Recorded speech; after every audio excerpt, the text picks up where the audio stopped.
Hi, I'm Deborah Byrne, and I would love to read you this very special book.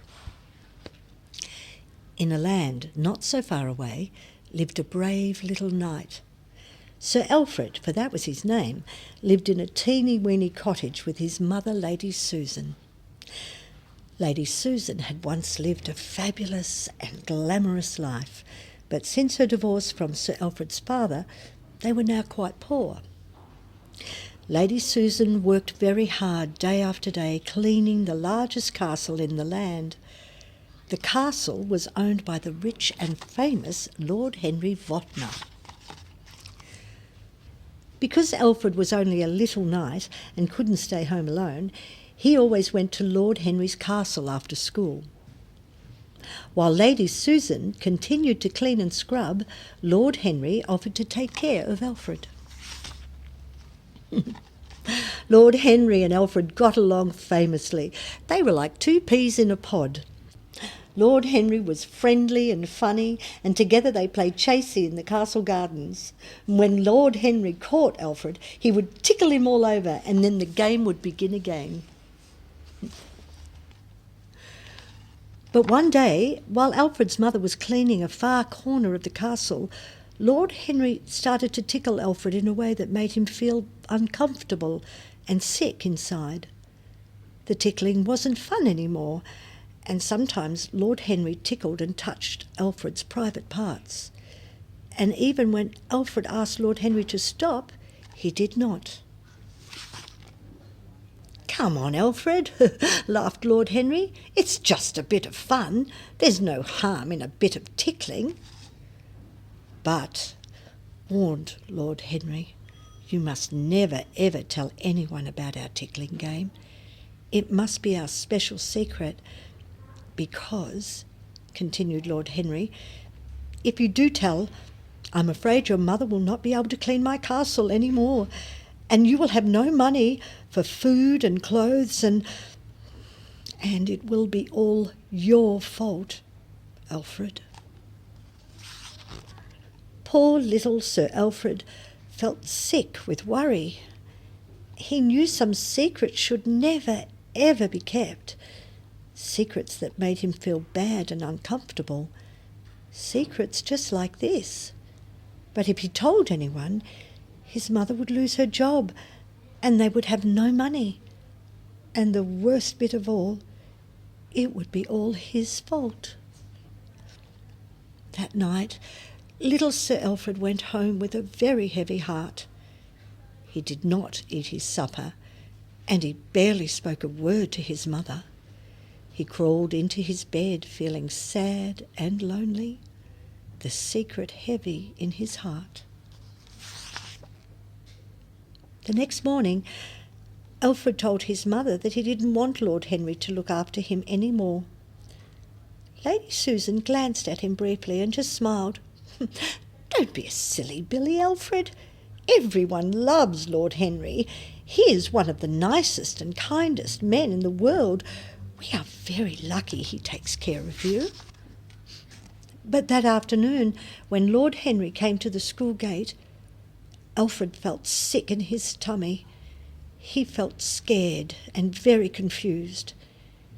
He didn't want his mother to lose her job, so once again he let Lord Henry tickle him and touch his private parts. When Alfred arrived home that evening, he felt so ill that he went straight to bed. As he lay in the dark of his room, he cried and cried. Great sobs lifted up and out of his heart. He felt so lonely and so frightened. From her rocking chair in the kitchen, Lady Susan could hear Alfred sobbing. She stopped her knitting and went straight to her little son.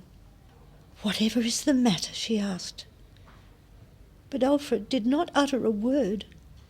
If he told his mother his terrible secret, she would lose her job, and they would have no money and no food. Lady Susan hugged her little boy in a loving and gentle way. She held his face in her hands and looked deep into his eyes. "There is nothing you cannot tell me," she said. "Nothing at all. I have always told you, Alfred, some secrets should never, ever be kept." Poor little Sir Alfred was so confused. He didn't know whether to tell his mother or not. What if she didn't believe him? What if she lost her job and he was to blame? Finally, after many tears and lots of warm hugs from his mother, little Sir Alfred decided to be brave. He decided to tell the terrible secret. Once he began, his words tumbled out one on top of the other. He told his mother all about the tickling and the touching and how uncomfortable and sick it made him feel. He told her that Lord Henry said he must keep the secret, and that if he told anyone, Lady Susan would lose her job and they would have no money, and it would be all his fault. Lady Susan hugged her son very tightly and rocked him gently back and forth. At last she wiped away both their tears. "You are the bravest little knight I have ever known," she said, "and what Lord Henry did to you was very wrong. You were right to tell me, and I am very proud of you.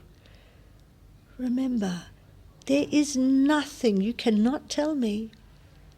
I am always here to listen to you, and I will always believe you.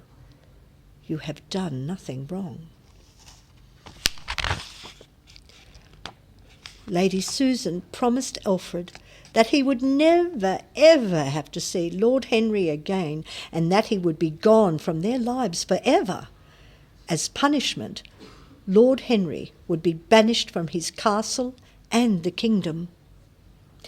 She also told Alfred that she could earn a very fine living by knitting sweaters for the rich and famous and selling them at the local market. Later that night, as little Sir Alfred lay snug and warm in his bed, he finally felt safe and very loved. He was proud of himself because he had found the courage to tell his mother. He knew now for sure that no matter how awful or scary the secret, it should never, ever be kept.